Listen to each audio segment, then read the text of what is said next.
Foundation for Defense of Democracy's senior advisor Rich Goldberg joins us now. Rich, great to have you with us. Thanks, John. Well, sources are now saying an Israeli invasion of Lebanon is, quote, imminent, and the Israeli military has now warned residents in the Beirut suburbs to evacuate due to imminent strikes on Hezbollah targets. What is this going to look like once this really begins in earnest, and how long do you think it will last, Israel's expanded operation into Lebanon? Well, John, I think as the vice president might say, Israel is showing the world what can be unburdened by what has been. This is truly a transformational moment for the Middle East. Israel is decimating Iran's flagship OG terrorist organization in Hezbollah, obviously taking out Hassan Nasrallah, but also all the leadership underneath Nasrallah. We've heard reports of an extraordinary amount of the missile and drone stockpiles already being destroyed. But Israel still needs to make sure residents can return to their homes in the north. They've been evacuated, 60 to 100,000 of them since October 8th. That may require a ground operation to clear out the tunnel infrastructure that Hezbollah has built, the anti-tank guided missiles that they have across the border, give confidence to people to come home. Yeah, you think about the handheld radios and the pagers and now this with the elimination of Nasrallah, it really is, I mean, war, of course, is never surgical, but this is, you know, such a calculated exercise by Israel, and it has got to strike fear in some of their other enemies. But Yemen's Houthis are still saying they're going to escalate military operations against Israel in response to these strikes. This comes a day after, according to a Yemeni group spokesperson, an Israeli strike against Houthi targets killed 5 people and injured 57. How concerned should Israel be about reprisals from the Houthis? Well, I think the Israeli missile defense system, the Arrow system in particular, Arrow 2 and Arrow 3, have shown themselves to be at least 90% effective in taking down anything that's coming at Israel, including all the missiles fired from Yemen so far.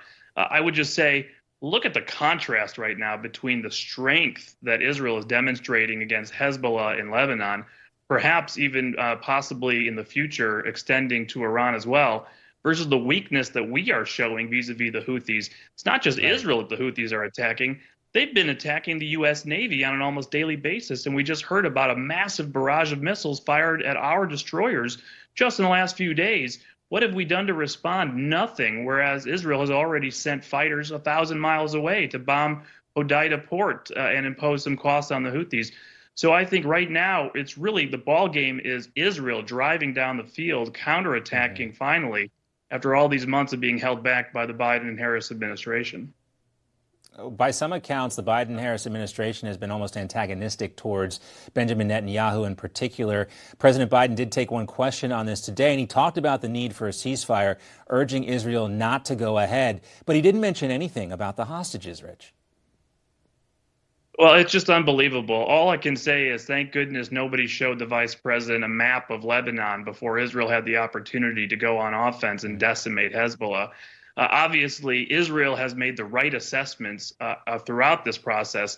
They told them not to go into Rafah. Thousands and thousands of people would die. It turns out that the hostages were being held in the tunnels under Rafah, and the delays that U.S. pressure made may have saved, may have actually been able to get some hostages if they'd gone in sooner. And of course, they went into Rafah, and almost no civilians were killed. And now Sinwar's supply lines coming from Egypt are cut off. This offensive campaign now decimating Hezbollah, the pressure now being put on Tehran, is pressure on Hamas in Gaza as well. It's part of the campaign to put more pressure to get the hostages home. It is sad, quite frankly, that the only refrain we hear from the administration is always ceasefire. They have no strategy. They have no idea what to do. They appease Iran, put pressure on Israel, and Israel defies them and defies expectations every time. And it's their success ultimately that will be our success. Because in spite of this administration's policies, Israel is making the world safer, is making the national security of the United States and the Middle East certainly much safer. Well, we do know one part of their objective, of course, and that was reaching a new deal with Iran by any means necessary. It hasn't happened yet, and it seems like a very dangerous prospect and something for voters to think about as we get closer to the election. Rich Goldberg, great to have you with us tonight. Thank you. Anytime.